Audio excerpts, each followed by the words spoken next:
योगी की पुलिस, योगी आदित्यनाथ ने क्या एक्शन लिया है।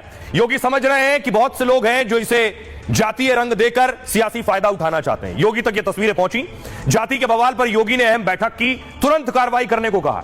योगी ने इटावा के एसएसपी को इस मामले में कड़ी फटकार लगाई। योगी ने कहा कुछ लोग यूपी में जातीय हिंसा फैलाना चाहते हैं। जाति के नाम पर ऐसी घटनाओं से राज्य की छवि खराब होती है। योगी का निर्देश मिलते ही पुलिस ने कड़ा एक्शन शुरू किया। कथावाचकों से जिन्होंने मारपीट की 4 लोग, 4 आरोपी, उन्हें गिरफ्तार कर लिया गया। बदसलूकी और मारपीट करने के आरोपियों को जेल भेज दिया गया। 50 नामजद आरोपियों के खिलाफ भी मामला दर्ज किया गया है। ब्राह्मण समाज के लोग कथावाचक और पुलिस के एक्शन से नाराज हैं।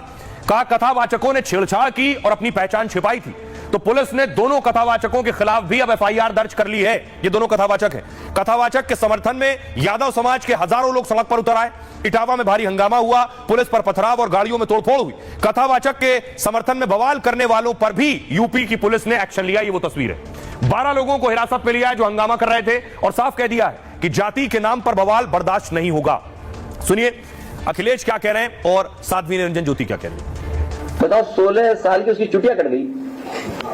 16 साल कितना समय लगता है? 16 साल की चुटिया कट गई, इतना दुखी था बेचारा वो। अब बताओ किसी चुटिया काट दो तो कैसा महसूस होगा आपको? बाल काट दो, वो तो बात हम कह नहीं रहे हैं कि कैसे पवित्र किया गया। बताओ अगर ये बात सच है तो काहे के हम विश्वगुरु हैं?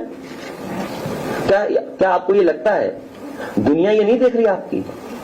क्या दुनिया नहीं देख रहा है? दुनिया के लोग बैठे हुए नहीं देख रहे ये सब चीजें?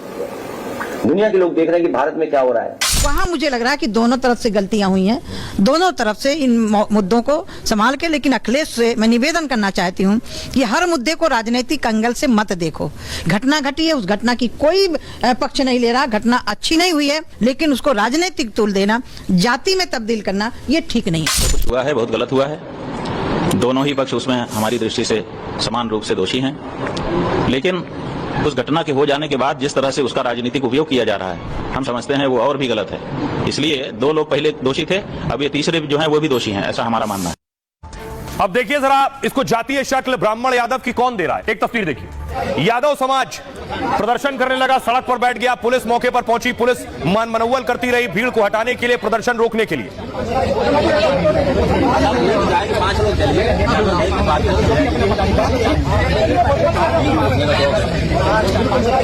उसके बाद ब्राह्मण महासभा के अध्यक्ष भी थाने पहुंच गए, क्योंकि ब्राह्मण समाज से 4 लोगों की गिरफ्तारी हुई, जो तस्वीरें मैंने आपको दिखाई।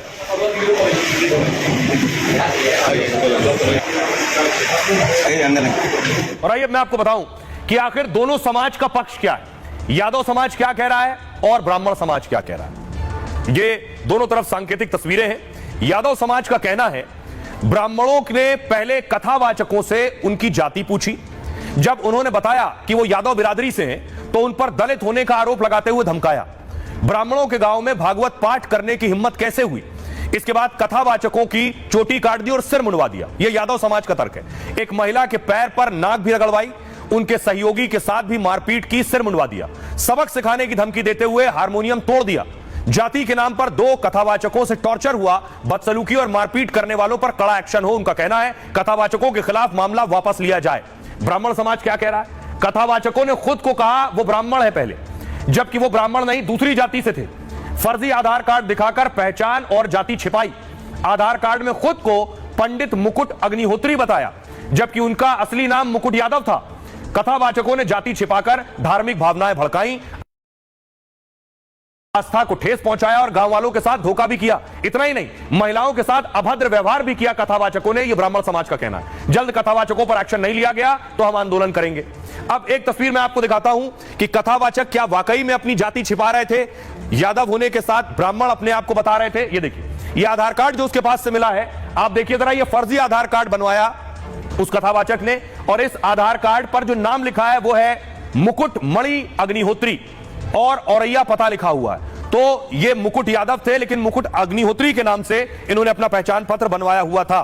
अब आइए आपको सुनवाता हूं, सुनिए जरा कथावाचक क्या कुछ कह रहे हैं और आयोजक जिन्होंने बुलाया था कथावाचकों को ब्राह्मण समाज के, वो क्या कह रहे हैं। हम यादव हैं तो बोले कि आरडी दिखाओ, तो हमने कहा आरडी तो मिलाई नहीं। आधार कार्ड।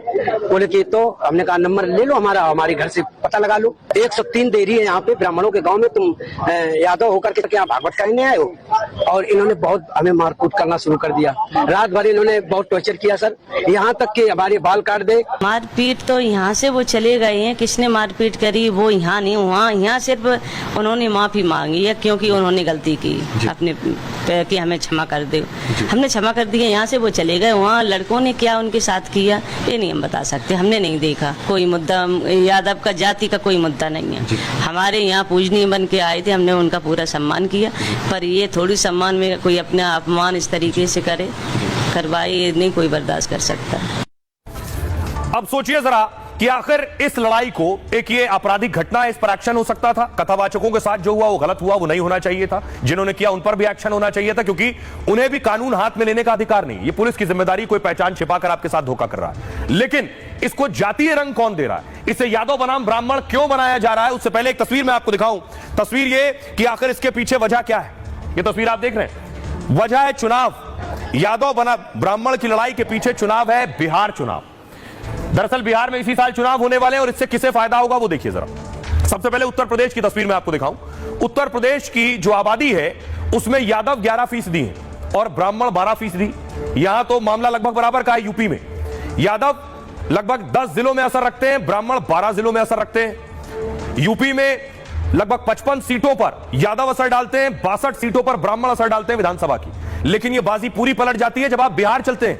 यहां यादव और ब्राह्मण समीकरण देखिए, यहां यादव है 14% और बिहार में ब्राह्मण है 3.65%। यूपी में अगर इसे यादव बनाम ब्राह्मण करेंगे तो इसका असर बिहार पर होगा, और बिहार में अगर अगड़ा बनाम पिछड़ा हुआ तो इसका फायदा किसे होगा? यहां देखिए जरा, ये जो आबादी है यादव ब्राह्मण की, यादव की आबादी 15 सीटों पर असर डालती है, ब्राह्मण 5 सीटों पर, और साथ ही साथ 60 सीटों पर सीधा असर यादव का है और ब्राह्मणों का 12 सीटों पर असर है। ये जो समीकरण बताने का मकसद था कि आप समझिए कि किसी भी जगह जब जातीय लड़ाई हो रही है, कोई भी लड़ाई हो रही है समुदायों के बीच, जातियों के बीच, उसके पीछे किसी सियासत और सियासतदान का फायदा जरूर हो। सुनिए जरा सियासतदानों को। पिछड़ा को अधिकार नहीं है कथा वाचक बनने का, कथा सुनाने का भगवान का। हम पूछना चाहते हैं भाजपा के लोगों से, आरएसएस के लोगों से, क्या हम लोग हिंदू नहीं है? क्या पिछड़ा समाज हिंदू नहीं है? क्या पिछड़ा समाज हिंदू नहीं है? क्या दलित आदिवासी हिंदू नहीं है? तो केवल कथा सुनाने के लिए केवल एक ही जात के लोग कथावाचक क्यों हो सकते हैं? अगर पिछड़ा अगर कथावाचक बनता है तो उसका मुंडन करा दिया जाता है, सर जो है छील दिया जाता है और नाक रगड़वाया जाता है। हम जरूर भरोसा दिलाएंगे कि अगर बिहार में इस प्रकार का अगर काम कोई करेगा तो हम लोग छोड़ने वाले लोग नहीं हैं। तो देखिए तेजस्वी ने फौरन लपक लिया, यूपी में अखिलेश ने और इधर तेजस्वी ने। लेकिन अखिलेश इसे ऐसे ही नहीं जाने देना चाहते, सिर्फ तेजस्वी लपक लें कैसे चलेगा। तो अखिलेश ने तेजस्वी को नहीं, तेज प्रताप को फोन लगाया। तेज प्रताप जो लालू परिवार से बेदखल हो चुके हैं, अखिलेश ने वीडियो कॉल किया है और तेज प्रताप रिकॉर्डिंग कर रहे हैं। सुनिए। जी हाँ हीरो हैं सब। कहाँ से लड़ोगे चुनाव लड़ने से पहले एक बार लखनऊ मिल के आएंगे आपसे। कब आ रहे हैं लखनऊ? आ रहे इधर ही आएंगे हम। ठीक है, मुझे बताना आप जब आएंगे। ठीक ठीक। हीरो है हीरो। जी हीरो है मैंने कहा। हाँ हीरो हैं सब। कहाँ से लड़ोगे चुनाव लड़ने से पहले एक बार लखनऊ मिल के आएंगे आपसे। कब आ रहे हैं लखनऊ? आ रहे इधर ही आएंगे हम। ठीक है, मुझे बताना आप जब आएंगे। सोचिए बड़ा दिलचस्प है, तेज प्रताप परिवार से बेदखल किए जा चुके हैं, पार्टी से बेदखल किए जा चुके हैं, और लालू नहीं पूछ रहे हैं कहां से चुनाव लड़ोगे, अखिलेश यादव पूछ रहे हैं कहां से चुनाव लड़ोगे। तो क्या कोई खिचड़ी पक रही है पीछे? ये तेज प्रताप और अखिलेश की तस्वीर। पार्टी और परिवार से निकाले जाने के बाद तेज प्रताप अलग थलग और अकेले पड़ चुके हैं। चुनाव से पहले उनके सियासी भविष्य पर सवाल उठ रहे हैं, लेकिन तेज प्रताप वीडियो और पोस्ट के जरिए चर्चा में हैं। अब तेज प्रताप की सपा प्रमुख अखिलेश यादव से बात हुई। तेज प्रताप ने कहा अखिलेश जी से वीडियो कॉल पर बात हुई। अखिलेश जी हमेशा से ही मेरे दिल के बहुत करीब हैं। मेरा हालचाल लेने के लिए उनका अचानक से कॉल आ गया तो ऐसा लगा जैसे मैं अपनी इस लड़ाई में अब अकेला नहीं हूं। अखिलेश से बात करने के बाद तेज प्रताप फिर सक्रिय हो गए। पटना में कार्यकर्ताओं के साथ उन्होंने फौरन बैठक की और कहा कि जनता का प्यार हमारे साथ है, हर हालात का सामना करने की एक अलग शक्ति मिलती है। तो क्या अखिलेश ने तेज प्रताप को कोई खास फॉर्मूला दे दिया है? बातचीत में अखिलेश ने तेज प्रताप को लखनऊ आने का न्योता दे दिया। तो क्या अखिलेश तेज प्रताप को अपनी पार्टी समाजवादी पार्टी से टिकट देंगे या फिर अखिलेश तेज प्रताप के लिए प्रचार भी कर सकते हैं? दरअसल लालू परिवार और अखिलेश रिश्तेदार भी हैं, ऐसे में तेज एसपी के टिकट से लड़ेंगे तो फ्रेंडली मुकाबला भी हो सकता है।